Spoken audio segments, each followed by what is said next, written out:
Here's everything you need to know to take the body off a Jeep TJ in under a minute.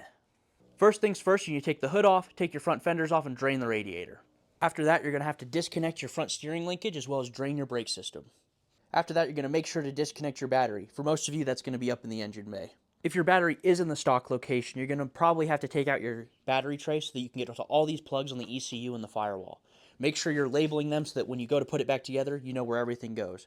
You're also going to have to disconnect your heater core, but beware, there's probably still some coolant in the system from disconnecting and draining the radiator. The last thing on the firewall for most of you guys is to actually disconnect your AC unit. Now make sure to recover all of the refrigerant that you pull from the system.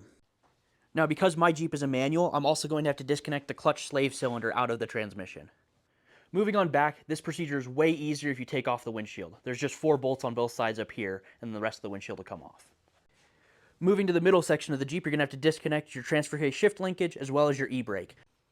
As we keep moving back, you're going to have to disconnect your fuel system. Now I have an in-cab fuel cell, so mine's up here, but for most of you, it's going to be back further on the Jeep.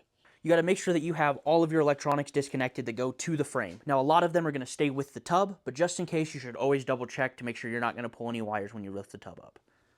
Once you've disconnected all of that stuff, you're ready to take the body mount bolts off and then lift your tub up.